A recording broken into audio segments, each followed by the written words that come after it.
There's no app for fulfillment. It lives in your heart. The greatest ROI comes from here, not from validation from others, not from what you think, and not from what's in your bank account. Good morning. I'm Ed Schenkein. I'm a CPA, business advisor, and sometimes referred to as the Zen CPA. Today, we're going to spend a little time. We're going to cover disrupting the idea about work-life balance, how to spend less time and make more money in your business, and then to consider raising the bar for you and all those around you from success to fulfillment. So, a little bit about me. I'm a Denver native. My family has been here since the 1860s, before Colorado was a state. I grew up with a passion for business. My grandparents were entrepreneurs. I wanted to be in business with them, and I wanted to be an entrepreneur too. I thought I would get a JD MBA, do transactional work, and conquer the world. My parents said, well, consider maybe gain a liberal arts degree, maybe gain a little bit of work experience before you race into the business world. But I did have my first business at age 12, and I did listen to them despite my rebellious tendencies. I got a degree in history and economics. I learned about critical thinking, looking at the world from different perspectives. And I also had an opportunity to hone my written and oral speaking skill or communication skills. I worked for a year, and then I went to Boulder and got my MBA. At Boulder, I got my first opportunity to be a business coach. And it was somewhat by accident. You see, I met the rabbi of the Jewish student organization there on campus. He was straight out of rabbinic school, and it was his first gig.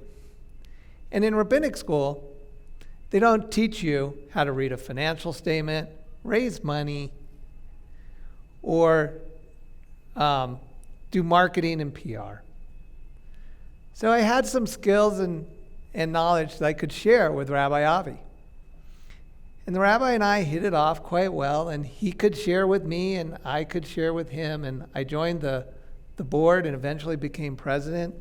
And over the few years that he was with the organization before he left for Temple Life, he really took on the challenge of trying to enhance his weaknesses to give him more time to work in his strengths. And you'll see this theme as we continue through my talk today.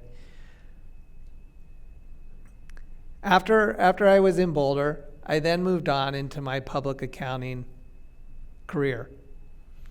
And I had two great mentors early on, and they said, Ed, you're going to do fine in business. Don't worry about that. But family and community are valuable, and make sure you're a rounded person and don't neglect the things that are important over those other things like business.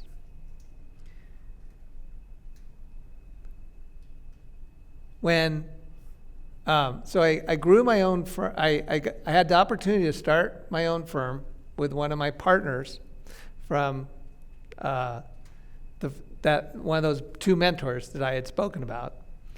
And we doubled it in size. And then 7 years ago, we were given the opportunity to merge with the top 100 firm in the country. It was very exciting, and we were honored to be courted. It felt good. And here we are, we're rugged individualists, pioneering Colorado entrepreneurs. We had lived the entrepreneur's lament. We had played whack-a-mole with all the issues that all of you have experienced. You solve an HR problem, whoop, here comes an economic problem. You solve the economic problem, bing, here's a client problem, and you bounce and you bounce and you bounce. And the more that we studied the idea of merging up into this larger firm, the greater we found the opportunity was to free ourselves up and give ourselves the resources to actually further excel in helping our teams and our clients. And so that's what we did. So it took a little bit of letting go. Had to let go of power and control, things we certainly relish in giving up on a daily basis. You've heard many of our speakers this morning speak about that. And as we continued into the integration, it was hard. We scrapped every single software, technology, piece of equipment, process that we had at Stark Schenkein, and had to learn and embrace and take on all the new pieces from Singer Lewak. It was hard. Integration is hard.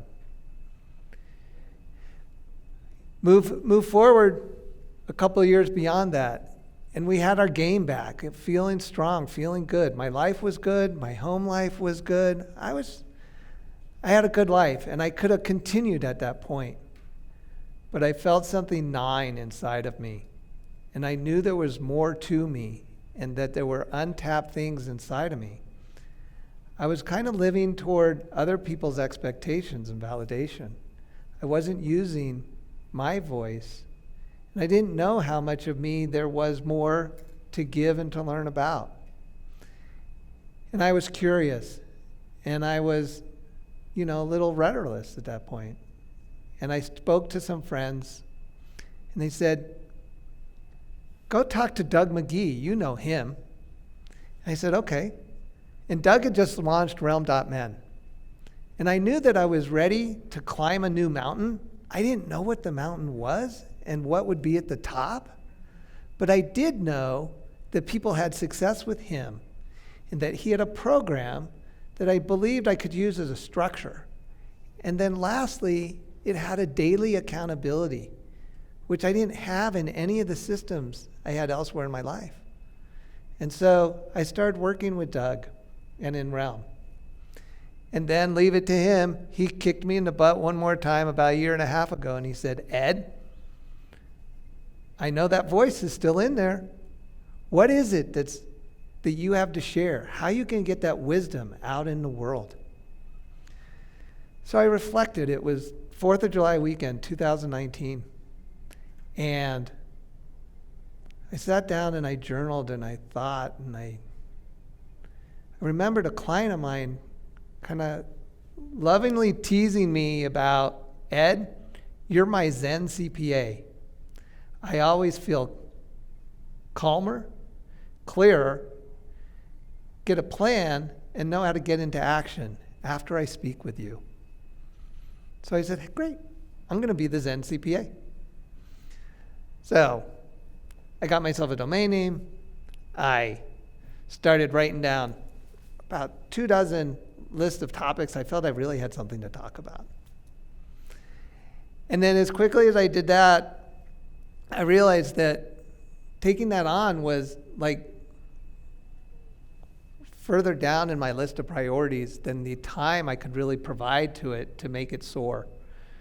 And so I tabled it almost as quickly as I created it. And then we've all talked about those magical days in the middle of March a year ago. Doug McGee came and pinged me again and said, "Dude, the world needs you now.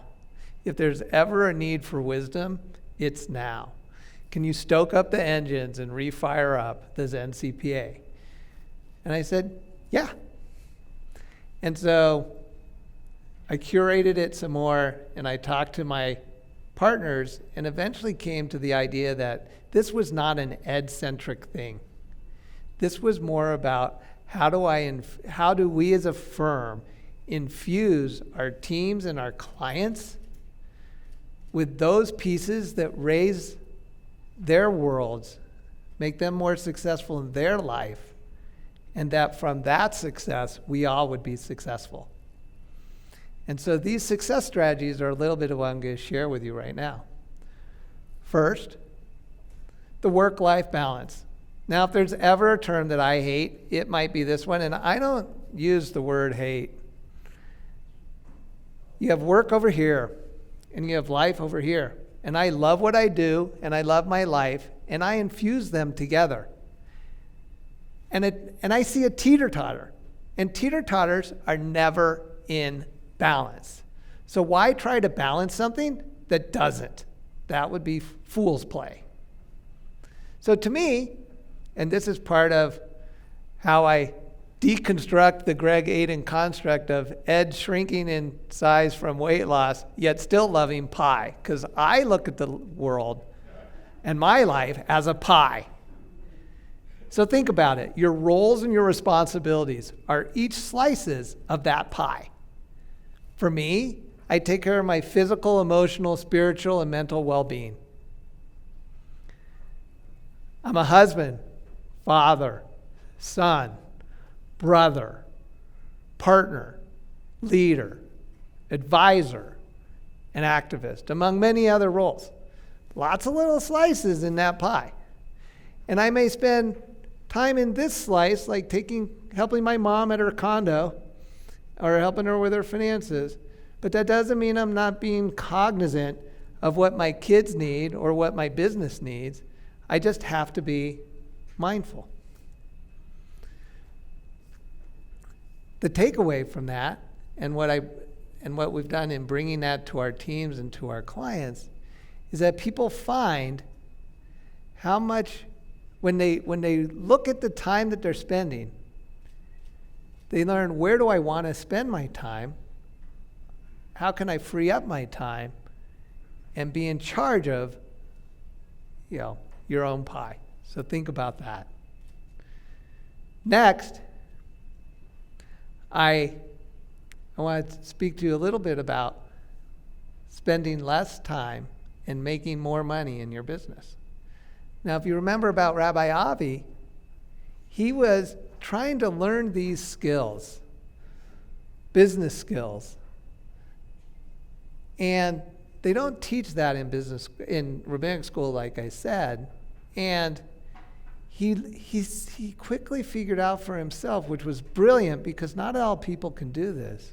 He figured out that if he played and spent more time in his weakness and just made it better than it was, that gave him so much more ease and strength and time accessible to those things that he could really soar with. And so he could spend more time with the students and in enhancing the program and growing the organization. And that's what he did. And so that's part of that, spending time in your pie and figuring out what works for you. And what do you want that pie to look like later on?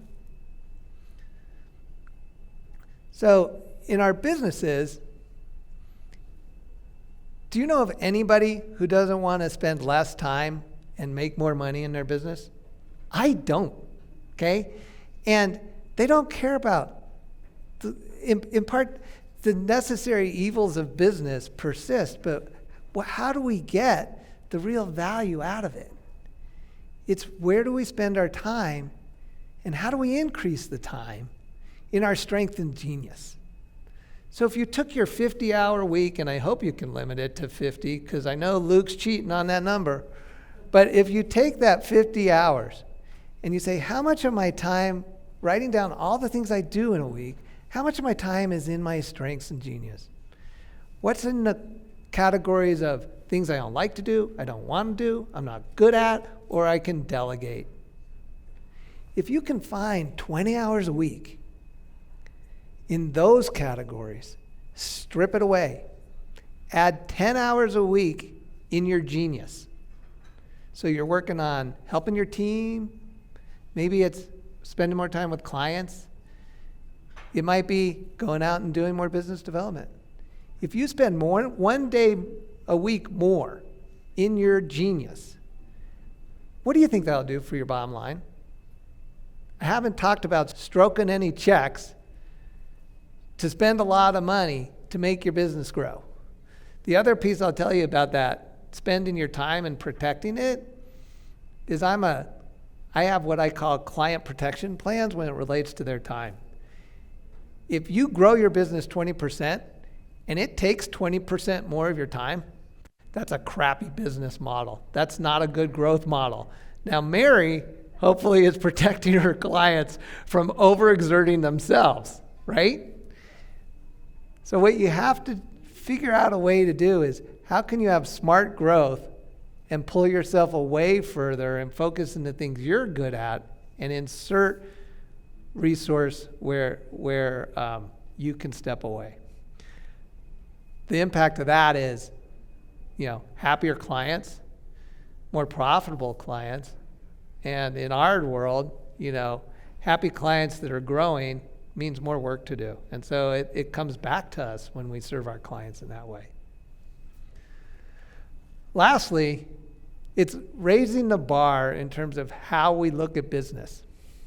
And so my evangelism about business is, how do we all come at it to reimagine and recreate our business in a way that we are all servant leaders to our teams and to our clients.